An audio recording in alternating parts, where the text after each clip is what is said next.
A graça e a paz, irmãos. É sempre motivo de alegria poder estar com os irmãos reunidos para adorar ao Senhor. Irmãos, semana retrasada, né? Porque eu fiquei uma semana sem conseguir vir à igreja por causa de gripe, problema respiratório. E ainda não estou 100%, mas o suficiente para conseguir estar pregando. Nós estivemos participando da SAT. A SAT é a Semana de Atualização Teológica da Igreja Missionária. Então, todos os anos nós temos essa Semana de Atualização Teológica. Tem alguns irmãos aqui que já tiveram a oportunidade de participar. Mas são dias especiais que nós não vamos passear, nós vamos para ouvir, nós vamos para ser ministrados. E também não só ministrados, mas confrontados, porque Deus nos confronta.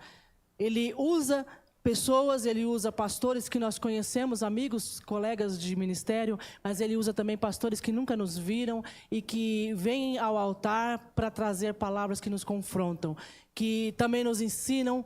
E eu tenho o hábito sempre de, quando chego da SAT, eu sempre sento. Se eu tiver a oportunidade de ver todas as mensagens estiverem disponíveis, eu olho todas as mensagens disponíveis, as minhas anotações, para ver aquilo que o Senhor quer falar mais ao meu coração, naquilo que é necessário, às vezes, mudar uma rota ou fazer alguma coisa.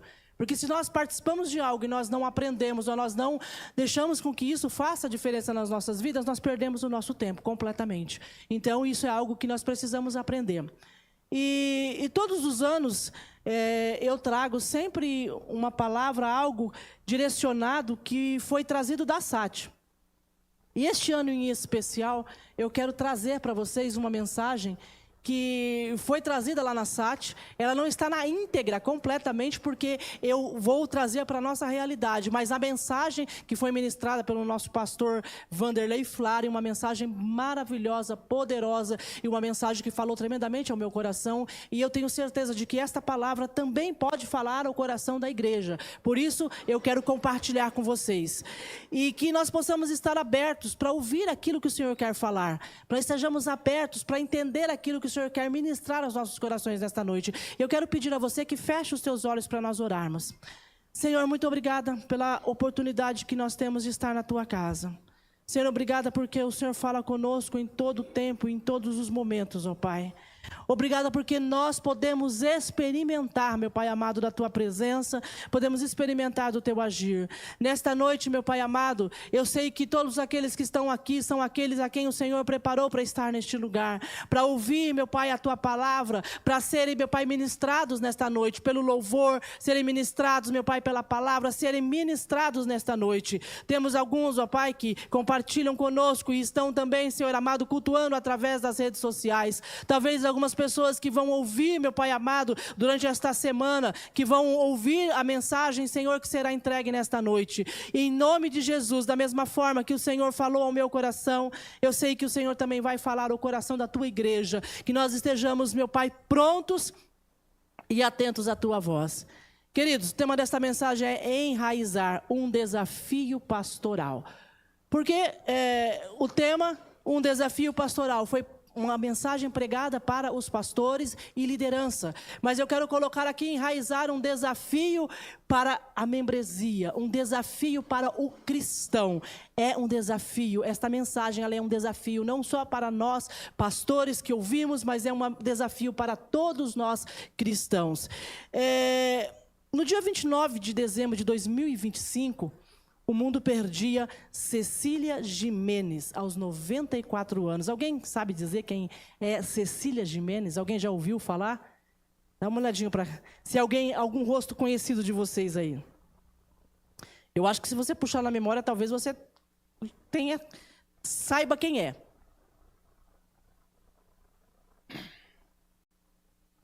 Acho que você talvez não esteja ligando, né, a pessoa ao nome.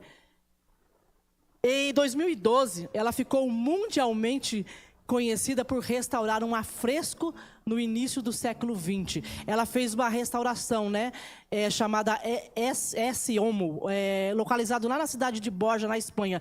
Ela a fresco, uma pintura. Ela fez uma restauração. A pintura estava bastante deteriorada e ela, uma artista amadora, resolveu restaurar. Eis o resultado. Consegue colocar o resultado para mim aí, de como ficou? Dá para colocar o resultado? Só um minutinho que vai entrar o resultado aí da restauração dela.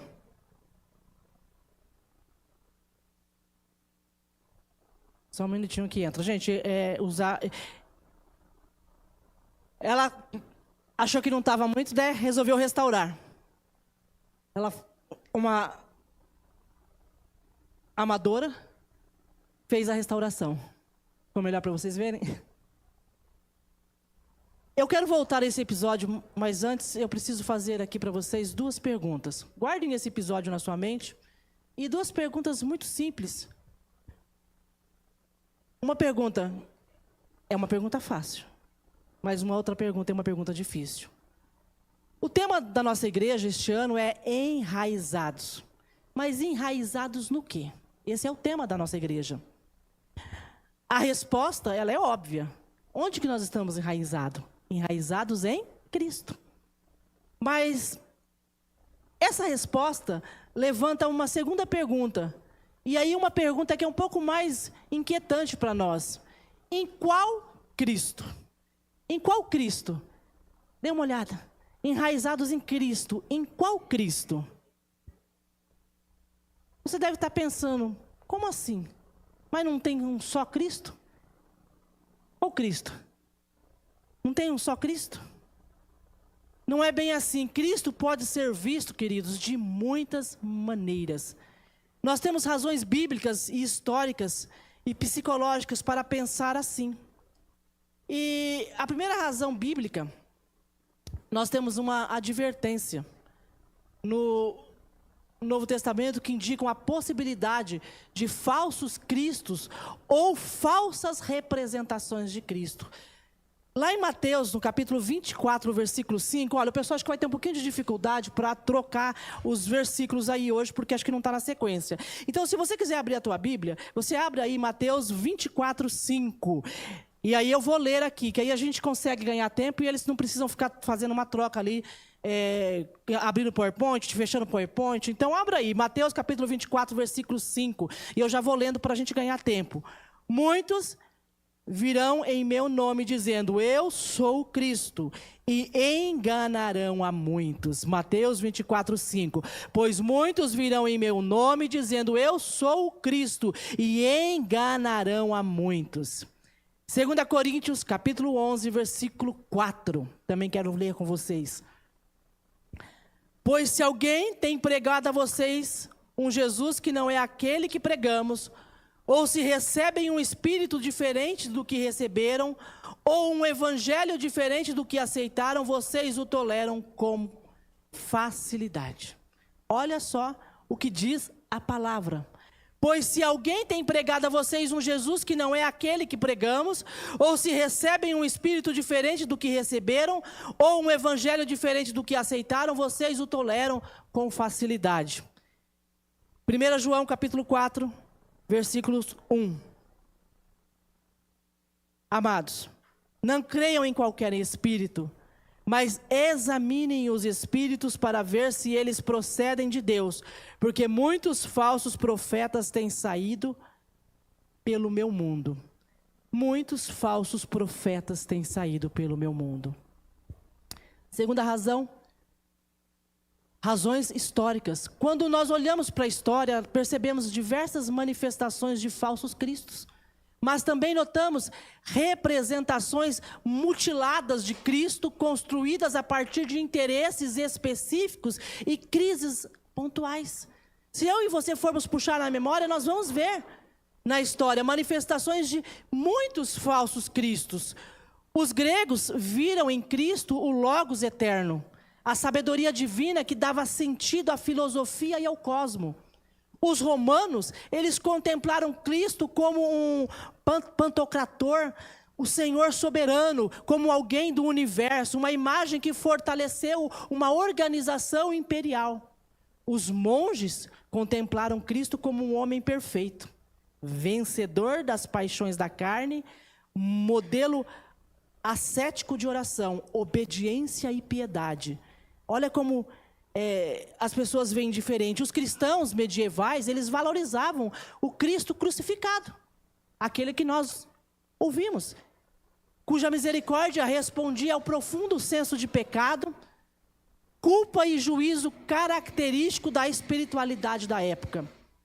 Os reformadores, que nós ouvimos muito, convencidos de que a mediação da igreja havia obscurecido o evangelho e enfatizaram Cristo que justifica gratuitamente o pecado pela fé. Um Cristo que justifica gratuitamente o pecado pela fé. E os teólogos? Os teólogos liberais procuraram separar o Jesus histórico do Cristo da fé. Separando, privilegiando o mestre moral em prejuízo do Cristo sobrenatural. As ideologias do século XX, depois de 2 guerras devastadoras, enfatizaram os aspectos libertador e revolucionário de Cristo. Aí nós pensamos e ouvimos sobre a cultura terapêutica, que também existe. Um Cristo privilegiado, voltado para a cura interior, para a autoestima, para o bem-estar emocional, a realização pessoal. E a cultura digital, que é o que nós vivemos hoje, tende a apresentar um Cristo coach. Ou influencer. Existe um Cristo coach, existe um Cristo influencer, cuja principal função é inspirar, é formar identidade, é dar propósito, é impulsionar o desempenho individual. Cada época viu algo verdadeiro na pessoa de Cristo. Cada época olhou algo que era verdadeiro na pessoa de Cristo. Mas não era o verdadeiro Cristo. E este é o fundamento desta mensagem nesta noite. O problema está quando aquilo que é verdadeiro se torna suficiente. A história da igreja, irmãos, não é apenas a história da invenção de falsos Cristo, é também a história da absolutização de aspectos verdadeiros. É a história de um sistema político. Quando nós falamos sobre absolutização, nós estamos falando de um sistema político que tinha um poder.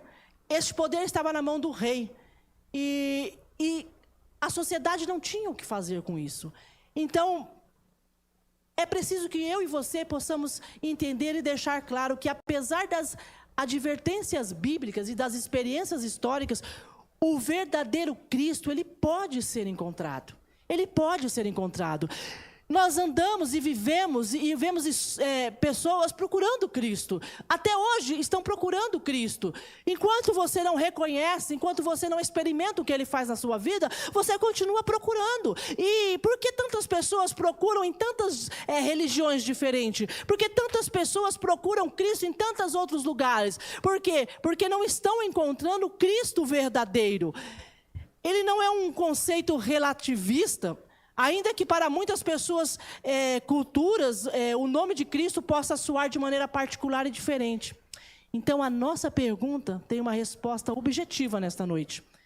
Enraizados no Cristo que está revelado nas Escrituras, anunciado pela igreja, demonstrado na vida dos discípulos e que age em todas as épocas por meio do seu Espírito. Este é o Cristo que eu e você precisamos encontrar.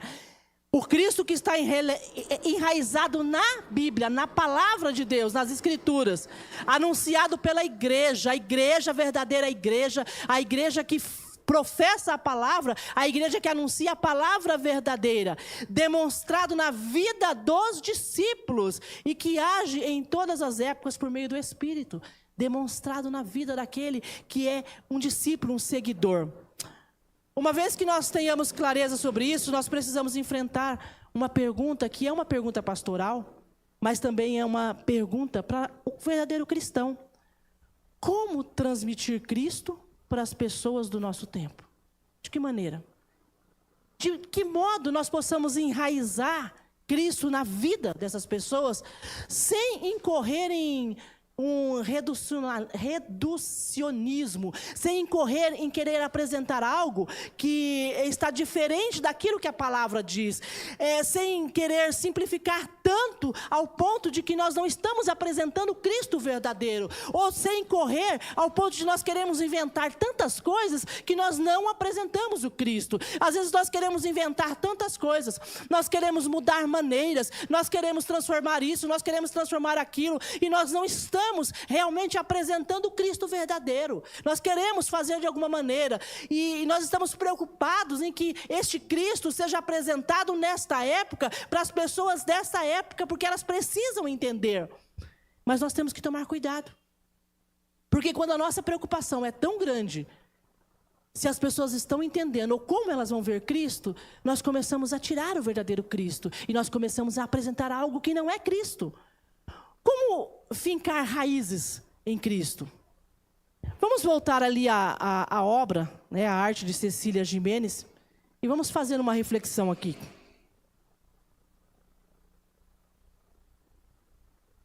Será que o Cristo que nós estamos apresentando aos membros, às pessoas que convivem conosco, será que o Cristo que eu, como pastora, eu digo de mim, estou apresentando na igreja, reflete fielmente o Cristo das Escrituras? Será que eu estou fazendo isso? Esta pergunta soou tremendamente no meu coração, enquanto ouvi esta mensagem. Qual é o Cristo que eu estou apresentando? Qual é o Cristo que eu apresento para aqueles que caminham comigo? Qual é o Cristo que eu apresento dentro da minha casa? Qual é o Cristo que eu apresento para os meus filhos? Qual é o Cristo que eu estou apresentando? Será que nós não corremos o risco de pintar um Cristo deformado, achando que ele é satisfatório?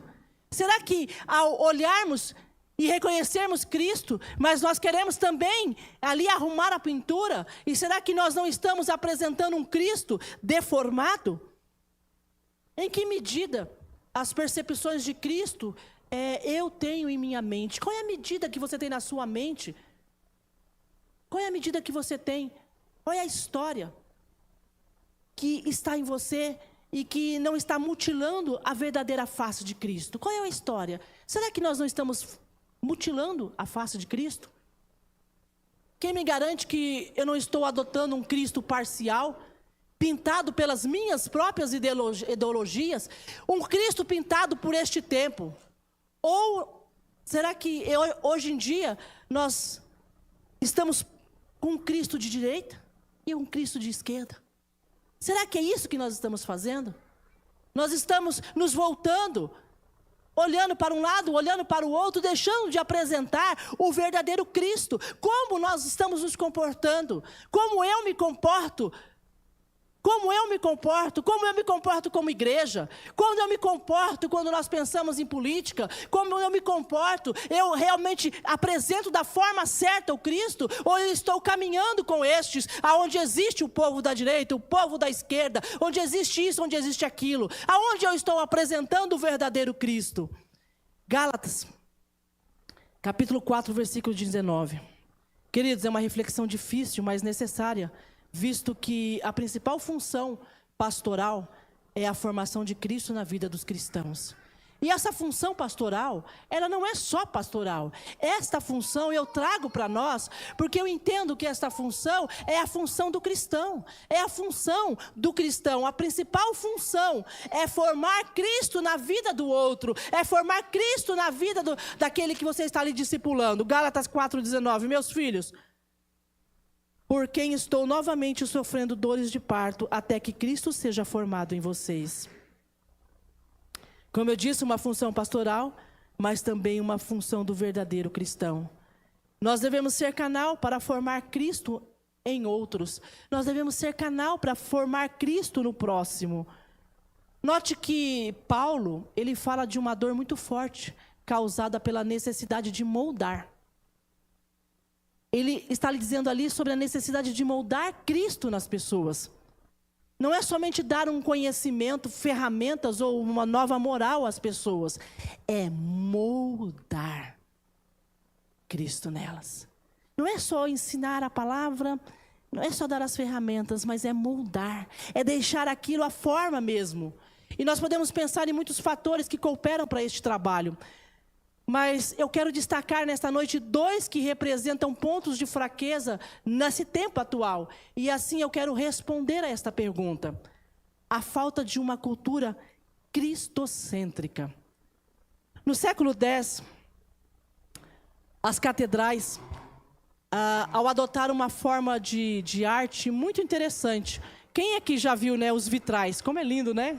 Eu sempre achei lindo os vitrais. Os vitrais, eles foram uma importante manifestação artística por alguns séculos e eram chamados Bíblias dos pobres. Essa foto aqui é um vitral dentro da capela, ali no Hospital São Camilo. Ficou um pedacinho só, mas é um vitral que tem ali na capela do Hospital São Camilo. Olha que interessante. Era chamado a Bíblia dos pobres. O que nós ignoramos é que os vitrais, eles não eram meramente decorativos e pedagógicos, eles tinham uma função espiritual. Olha que eu já estudei tantas coisas, eu já vi tantas coisas. Eu sempre fui atraída por vitral, gente, sempre fui atraída por vitral. Esses dias eu perguntava para o meu marido, né, que ele mexe com vidro, eu falei, amor, é difícil fazer esses vidros coloridos, montar vitral. Ele falou, não é coisa fácil não, ainda mais hoje em dia a gente já não acha mais, né, aqueles vidros coloridos como eram antes. Mas eu sempre fui atraída por vitral, sempre achei aquilo, e aonde tem um eu entro e paro. E interessante porque tem uma função espiritual. Tinha um objetivo de provocar nas pessoas uma impressão profunda a partir dos símbolos religiosos e da forma como a luz os projetava. Olha por que aquilo estava ali. E a ideia era que a luz solar, invisível, simbolizando Cristo, se tornava em luz visível para o fiel, sem que seus olhos fossem feridos. Olha o motivo das igrejas terem, né, feito esses vitrais. Assim, os vitrais, eles provocam uma experiência de transcendência, arrancando o indivíduo da sua realidade terrena e o transportando para uma realidade espiritual. Mas essa mensagem hoje não é sobre vitrais, é sobre fazer as coisas de forma que Cristo seja revelado. É fazer as coisas da forma que Cristo seja revelado. E eu quero afirmar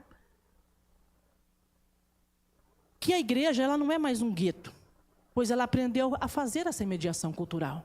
A igreja não é gueto, ela aprendeu a fazer essa mediação cultural. Mas é preciso ter um alerta aqui, para o perigo de deixar as estratégias e os métodos ofuscarem o evangelho. Nós precisamos desse alerta como igreja, nós precisamos desse alerta como liderança, para que nós não possamos incorrer no perigo de pegar estratégias e métodos que vão ofuscar o evangelho. Nós precisamos tomar este cuidado. E esta é uma parte da mensagem fundamental daquilo que foi entregue para nós e daquilo que, como igreja, nós temos ouvido. Porque nós temos visto muitas igrejas que estão se desvirtuando. Nós temos visto muitas igrejas com nomes aí, igrejas que são ditas igrejas aí centenárias, principalmente fora do nosso país. Nós temos visto igrejas aí que estão se desvirtuando completamente. Igrejas que estão perdendo milhões de membros. Pessoas estão saindo, por quê? Porque estão enxergando na igreja que vivia e pregava a palavra ali verdadeira, que estão se desvirtuando na palavra, se desvirtuando na forma de fazer. Então nós precisamos ter esse conhecimento e entendermos que nós precisamos fazer uma mediação da cultura, mas nós não podemos, de maneira alguma, usarmos estratégias e métodos que vão ofuscar o evangelho. Nós estamos, às vezes, tão preocupados, queremos tanto encher numa igreja, queremos tanto ter isso, ter aquilo, que nós fazemos o quê? Nós ofuscamos o verdadeiro evangelho e aquilo que vai trabalhar e vai fazer com que esta pessoa que entrou dentro do templo, essa pessoa que está caminhando conosco, convosco realmente viva o novo nascimento. Ela não seja uma pessoa só acostumada a estar na igreja. Porque hoje, meus irmãos, nós temos muitas igrejas lotadas de pessoas acostumadas a estarem sentadas nos bancos da igreja, acostumadas até a fazerem parte de ministério, mas não têm uma vida transformada, não experimentaram um verdadeiro novo nascimento. São até batizados, por quê? Porque ouviram, tiveram vontade, talvez foram até mesmo por influência, mas não nasceram de novo. Porque o verdadeiro novo nascimento, o que é feito nas nossas vidas, isso é a transformação. Você só deixa de fazer as coisas que são ditas do mundo, você só deixa de fazer as coisas que não são de Deus, quando você é nascido de novo. O verdadeiro nascimento faz a diferença na minha e na sua vida. E aí nós vamos olhar com os nossos olhos e nós vamos enxergar que aquilo ali não representa Cristo. Nós vamos olhar e vamos dizer, não, aqui Cristo não está. Não, Cristo não se encontra nessa situação. E nós vamos entender, nós nem precisamos com que o nosso pastor venha e fale para nós, porque nós entendemos, porque o Espírito Santo está em nós. O novo nascimento aconteceu e a transformação também aconteceu. Queridos, muitas igrejas hoje em dia não precisam de Deus para crescer. Não precisam de Deus para crescer. Muitas igrejas, elas não precisam. Elas só precisam de telão, elas só precisam de um bom grupo de louvor, elas precisam de um marketing que faça resultado, elas precisam de tanta coisa. Elas não precisam de Deus para crescer, elas crescem. Elas crescem, elas crescem, elas crescem. Só que da mesma maneira que elas crescem, elas também acabam. Será que muitas dessas igrejas grandes nós vamos encontrar lá? Será que nós vamos encontrar? Será que nós vamos encontrar a igreja missionária do Jardim São Savério lá? Vamos? Em nome de Jesus, se depender de nós explicarmos a palavra, se depender, você tem que dizer, se depender de mim, vai. Se depender de mim, vai, porque eu quero anunciar o verdadeiro Cristo. E se eu olhar para mim hoje e dizer, eu não estou anunciando o verdadeiro Cristo, misericórdia, Senhor, faz em mim a transformação, faz em mim a renovação, faz em mim. Queridos, nós precisamos compreender a cultura, mas o Evangelho não é servo da cultura, ele é juiz. Eu gosto muito de acompanhar o que acontece no, vamos dizer, universo gospel. E eu tenho notado aí toda sorte de sensibilidade cultural e tecnológica. Eu não saio daqui para assistir o culto em uma outra igreja. A gente vê pela internet, a gente olha, a gente pesquisa, a gente ouve, conversa às vezes com pessoas de outras igrejas. E tudo isso é muito bom, mas precisa ter propósito. Você precisa fazer as coisas com propósito. Lembre-se que os vitrais eram uma última palavra em arte e tecnologia, mas tinha propósito. Eu disse por quê. Por que existiam os vitrais? Tinha propósito. Se eu não tenho propósito para fazer, por que eu faço? Se o que eu vou fazer não vai glorificar o nome do Senhor, por que eu faço? Se o que eu vou fazer, além de não glorificar, ainda vai escandalizar, por que eu faço? Existia propósito. Existia propósito. Tem algo que está se perdendo a uma velocidade espantosa. A capacidade de revelar Cristo em tudo que se faz. É espantoso. É espantoso. No auge, na vontade de nós sermos contemporâneos e atrativos, estamos esvaziando os nossos cultos. Estamos esvaziando as nossas pregações.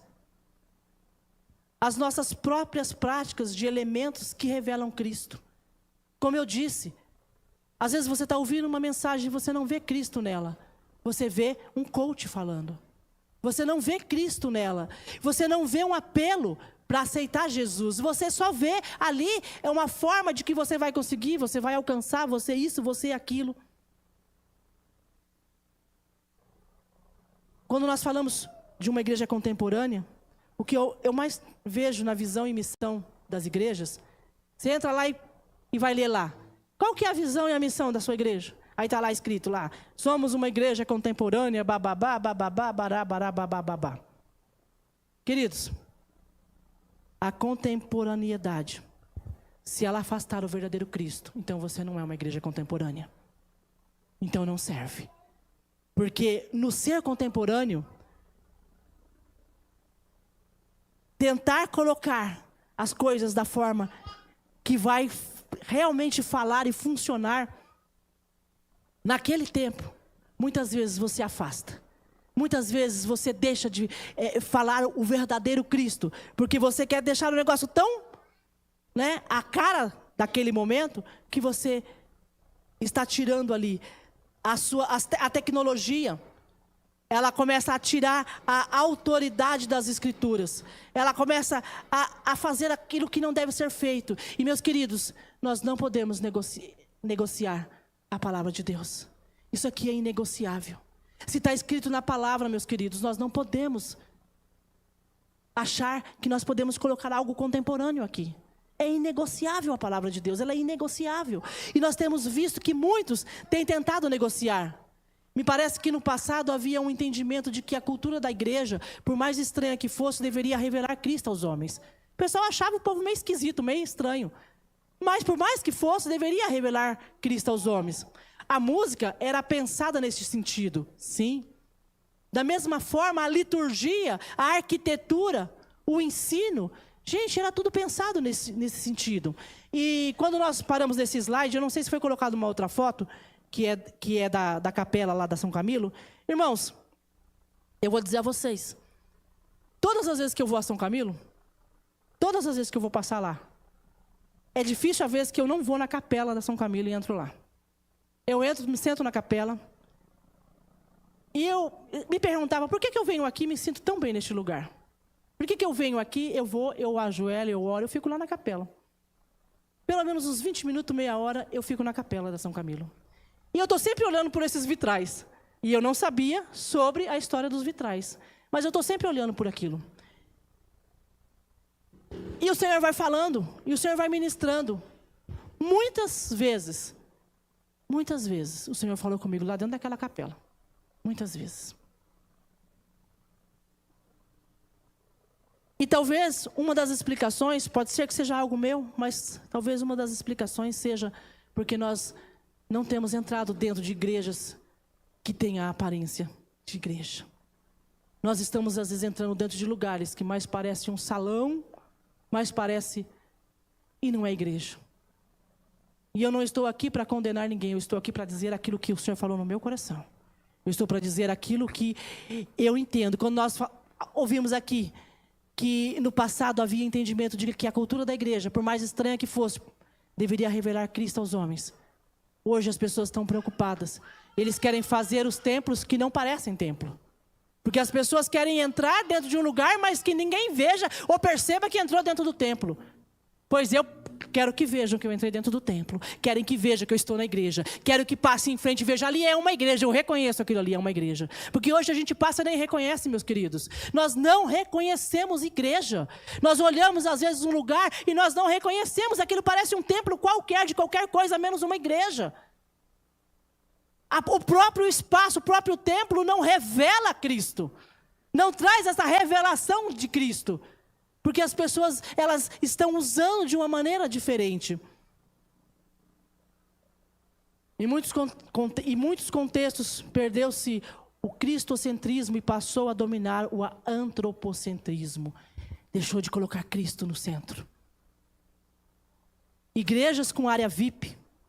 Músicas que nada mais são do que uma imitação barata de gêneros seculares com letras medíocres. Músicas que estão imitando a música secular. Vocês acham sinceramente que nós precisamos disso? Nós precisamos pegar uma música secular, trazermos para dentro do templo e colocarmos ali uma letra que nós dizemos cristãos e cantarmos? Você acha que nós precisamos disso? Nós não precisamos, meus queridos. É de lá que vem, é Ele quem nos dá, é Ele quem ministra sobre as nossas vidas, é Ele quem faz. Mas sabe por que isso tem acontecido dentro das igrejas? Porque não existem mais pessoas que estão pagando o preço com o seu joelho no chão, orando e pedindo ao Senhor: Senhor, me dê música. Senhor, fala no meu coração. Leia a palavra e começa ali a adorar. Porque sabe como que a música vem? Ela vem na adoração. Quanto mais você está na presença e você adora, mais Ele te dá, mais Ele fala no teu coração. E quando você menos esperar, você está cantando. Eu estava lá na SAT e numa das pregações de um pastor, quando ele estava finalizando, o Senhor me deu 4 línguas novas em espírito. 4 línguas novas. Eu fui batizado novamente com 4 línguas novas. E eu cantava um louvor que eu tenho ele escrito, porque o Senhor dizia: eu vou ministrar no teu coração. E meus queridos, isso não é para mim, isso é para todos nós. Quando nós nos colocamos na presença, quando nós fazemos para o verdadeiro Cristo, quando você se colocar para fazer para o verdadeiro Cristo, você não precisa de nada de ninguém, você não precisa copiar nada de ninguém, muito menos do mundo, porque o Espírito Santo vai dar para você. Gente, Ele está disponível. Ele está disponível, o Espírito Santo está disponível para esta igreja. O Espírito Santo está disponível para a sua vida. Ele está disponível para te usar como instrumento poderoso. Poderoso na palavra, poderoso no instrumento, poderoso para falar com o irmão, poderoso para estar na porta. Ele está disponível para te usar. Ele está disponível. E não existe nada que possa fazer o que o Espírito Santo do Senhor faz. Você pode fazer o que você quiser. Você pode plantar bananeira. Você pode ser o melhor músico. Não existe nada que o Espírito Santo de Deus faça que você possa fazer. É somente através do Espírito Santo de Deus. Se quisermos reverter este quadro, será preciso uma reflexão minuciosa sobre tudo aquilo que nós fazemos como igreja.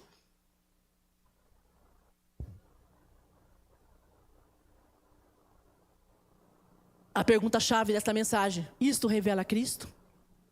Se a resposta for negativa, por mais alinhado com a cultura, por mais atrativo que seja, será preciso reavaliar. Se o que eu e você estivermos fazendo, se não revelar Cristo, se essa resposta for negativa, nós vamos precisar alinhar. Mesmo que seja atrativo, mesmo você que é líder, se você estiver fazendo algo como liderança e isso não revela Cristo, reavalie. Mesmo que esteja atraindo pessoas, mesmo que esteja bombando, reavalie. Reavalie. Esta palavra não é minha, esta palavra é do Senhor para a nossa igreja nesta noite. Esta palavra é do Senhor para os líderes desta igreja nesta noite. Mesmo que esteja bombando o seu trabalho, o seu ministério, reavalie. Reavalie. Irmãos, eu reavalio todos os meses o trabalho que é feito com mulheres. E eu pergunto: Senhor, é por este caminho mesmo? Senhor, é desta forma mesmo? Senhor, aquilo que eu fiz, será que estava certo? Senhor, será que não poderia ter dado mais um tempinho? Senhor, como é que é? Como é que não é? Eu reavalio todos os meses, porque eu sei o compromisso que foi colocado nas minhas mãos. E eu tenho orado ao Senhor. Dizia para as minhas irmãs essa semana, eu disse para elas: nós temos que caminhar até o final do ano, porque nós vamos finalizar aquilo que nós estamos fazendo. Mas o Senhor já entregou o que vai ser feito o ano que vem. E vamos orar nesse propósito. Vamos orar neste propósito. Mas quando nós pedimos ao Senhor, Ele entrega nas nossas mãos. Aquilo que não revela Cristo é para todos um efeito inútil. É inútil. E isso tem relação com o segundo fator da fraqueza da igreja em nosso tempo. A falta de modelos consistentes. Atos capítulo 11, versículo 26. Ele é um marco para a igreja. Eu quero ler para nós ganharmos tempo. Em Antioquia foram os discípulos pela primeira vez chamados cristãos. O título cristão era pejorativo. Era quase um deboche ali naquela época. E tinha uma razão de ser. Aqueles que eram antes chamados discípulos nazarenos ou do caminho foram rotulados por serem parecidos demais com Cristo. Então por isso eram chamados cristãos. Na realidade era como se fosse, né? Não era algo bom, não. Ser chamado de cristão não era algo bom. Era como se fosse um apelido que pegou, né? Porque expressava a realidade. Eles eram parecidos com Cristo, então eram chamados de cristãos. Sabe quando um apelido pega, né? Que você olha aí, o apelido pega. Tem alguém que tem apelido que pegou aqui na igreja? Ele tá, o Nenê que tem um apelido que pegou ali, o Nenê. Tem apelido que pegou aí. Queridos, os cristãos primitivos foram identificados com o seu mestre. Quando avançamos um pouco, aí no final do primeiro século, nós temos um documento chamado Didaquê, que dá sinais de que a imitação de Cristo era requerida para os líderes. Didaquê, para quem não sabe, é um escrito cristão muito antigo, lá no final do século I, que funcionava como um pequeno catecismo dos primeiros cristãos. Ele trazia ali uma introdução das práticas de fé moral, e ele trazia a liturgia, e também ele falava da vida em comunidade. Então, nesse documento, Didaquê, para quem nunca ouviu falar, Didaquê 11, 4 a 10, diz ali: todo apóstolo que vem até vocês deve ser recebido como o próprio Senhor. Nem todo aquele que fala inspirado é profeta, a não ser que viva como o Senhor. Todo profeta que ensina a verdade, mas não pratica o que ensina, é um falso profeta. Estava lá em Didaquê. A tradição protestante, ela desconfia da palavra modelo, porque teme que ela ofusca a suficiência da graça. Então,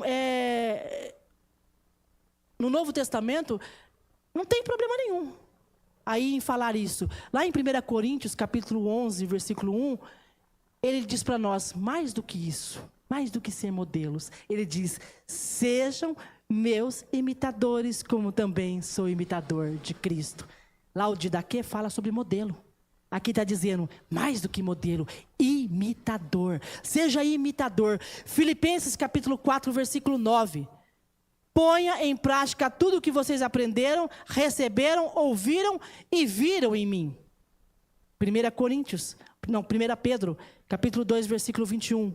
Pois também Cristo sofreu no lugar de vocês e deixou exemplos para que sigam os seus passos. Meus queridos, nós temos que ser imitadores de Cristo. Nós temos que colocar em prática. Nós precisamos realmente ser aquele que você olha, é um cristão. É um cristão. É alguém que é um imitador de Cristo. Alguém que revela Cristo. No livro de 1 João, capítulo 2, versículo 6, quem afirma que quem permanece nele deve andar como ele andou. Se eu e você queremos ser cristãos, se eu e você queremos permanecer em Cristo, então nós temos que andar como ele andou. Como eu e você queremos ser cristãos, mas nós queremos viver uma vida diferente. Queremos viver uma vida que não tem a ver. Quando alguém olha para mim, para você, não vê Cristo em nós. Quando alguém olha para você, não reconhece Cristo em você. É necessário reconhecer Cristo. Vejam que as qualificações que nós valorizamos são sempre secundárias. Pregar, ensinar bem, administrar, operar milagres, tudo isso é secundário, meus irmãos. A questão primária, a primeira coisa, é se a minha vida revela Cristo para as pessoas. Se a minha vida revela Cristo para as pessoas. O Cristo verdadeiro, que chega aí as novas gerações por uma sucessão de discípulos que permanecem continuamente corrigidos pelo testemunho apostólico e continuamente conformados ali pelo Espírito. O Cristo verdadeiro que chega é aquele Cristo que vem através dos discípulos, vem através da minha e da sua vida, que estamos vivendo este Cristo. Este é a forma de nós fazermos. E a pergunta aqui deixa de ser, as pessoas gostam das minhas pregações? A pergunta deixa de ser, as pessoas gostam daquilo que eu estou falando? E passa a ser, depois de conviver comigo, as pessoas enxergam Cristo com mais nitidez? Essa deve ser a pergunta que você deve fazer. Ou as pessoas olham só a minha personalidade? Quando alguém olha para você, enxerga Cristo em você ou enxerga a sua personalidade? Aí eu tenho uma personalidade forte. Aí eu tenho isso, eu tenho aquilo. Meu querido, você não tem nada. Quando Cristo vem sobre a sua vida, Ele transforma. Ele faz, Ele muda.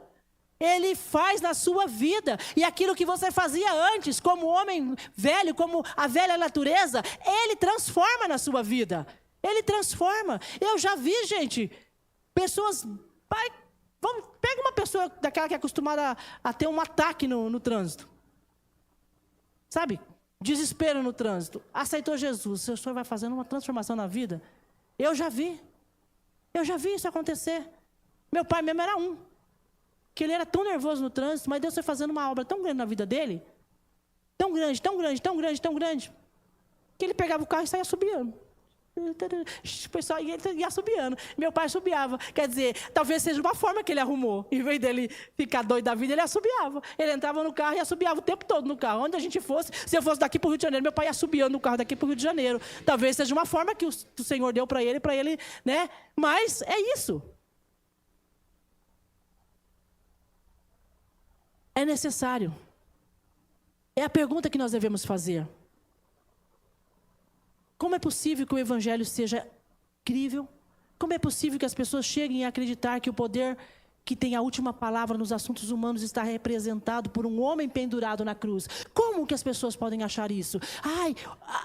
A última palavra está naquele homem pendurado na cruz. Eu estou sugerindo que existe apenas uma resposta para você nesta noite. Apenas uma hermenêutica neste Evangelho. Uma congregação de homens e mulheres que creem nele e vivem de acordo com ele. Quando eu e você cremos no Cristo verdadeiro e vivemos de acordo com ele, aí sim nós vamos ver realmente a transformação. Nós jamais poderemos conhecer a Cristo plenamente. O seu ser é de uma riqueza incomparável. Mas aquilo que dele se pode conhecer não chega a nós somente pelas Escrituras ou pela tradição. Chega pela vida dos discípulos que vivem na sua vida de cotidiano. E aqui nós fechamos esta mensagem nesta noite. Aqui está um divisor de águas.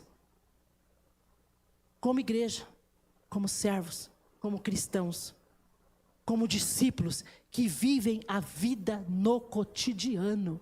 É todo dia que você vive. Nós precisamos ser discípulos, nós precisamos viver, não aqui como alguém que somente ouve e conhece Cristo, mas alguém que reflete Cristo cada vez. É alguém que reflete, você reflete Cristo na sua casa, você reflete Cristo na sua família, você reflete Cristo no seu trabalho, você reflete Cristo no seu casamento, você reflete Cristo, você faz a sua parte.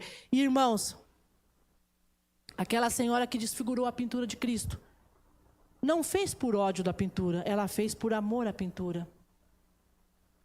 Ela tinha tanto amor ali que ela fez. Mas por falta de habilidade artística se tornou um motivo de chacota. Porque foi o que foi uma chacota. As habilidades do autor original não estavam reproduzidas nela. Nós não temos a habilidade de representar Cristo com perfeição, nem eu e nem você. Toda geração corre o risco de acrescentar as suas preferências, a sua cultura, os seus medos, as suas ideologias ao rosto de Cristo. Mas se estivermos vivendo a vida dele, expressando ele em tudo que fazemos, nós poderemos enraizar a nossa própria vida e a vida de nossas ovelhas, a vida daqueles que vivem conosco, no Cristo real. Você pode enraizar a sua vida na vida de outra pessoa, quando você vive o Cristo verdadeiro. Quando você vive o Cristo verdadeiro. Por isso nós precisamos permanecer continuamente corrigidos pela Escritura, pela comunhão da igreja e pela ação do Espírito Santo. Preste atenção. Nós precisamos viver, precisamos permanecer continuamente. Isso quer dizer todos os dias, corrigido pelas Escrituras. E aí está um grande problema e uma grande dificuldade, que nós não aceitamos ser corrigidos. Mas nós precisamos de correção. Como eu disse, nós somos confrontados, nós somos corrigidos. E quando o Senhor nos confronta e nos corrige, que nós tenhamos a humildade, nós tenhamos do Senhor a misericórdia, para que nós possamos reavaliar e mexer naquilo que precisa ser mexido. Talvez seja a oração que nós deveríamos fazer todos os dias. Ou melhor dizendo, seja esta a oração que eu e você façamos todos os dias. Senhor, livra-nos de anunciar um Cristo parecido conosco. Livra-me de anunciar um Cristo nesta igreja parecida comigo, da forma que eu acho que tem que ser. Me dê a graça, nos dá a graça de desaparecer para que as pessoas enxerguem cada vez mais o Senhor em nós. Que cada vez mais as pessoas olhem para mim, olhem para você e enxerguem Cristo na sua vida. Que nós não possamos anunciar um Cristo que é o Cristo que nós queremos. Um Cristo que está aí de acordo com aquilo que eu acho. Um Cristo que se parece com o Cristo da igreja missionária do Jardim São Savério. Um Cristo que se parece com a igreja fulano de tal. Um Cristo que se parece com isso e com aquilo. Um Cristo que se parece com esta região. Um Cristo que se parece com aquela região. Não, que eu e você possamos anunciar o verdadeiro Cristo. Porque no final das contas, o maior elogio que um pastor pode ter, o maior elogio que um cristão pode ter, um verdadeiro cristão, ele pode receber, não é que ele é um grande pregador, talvez que ele seja um grande músico, mas, ou que ele é um grande líder, mas o maior elogio será: eu vejo Cristo na sua vida.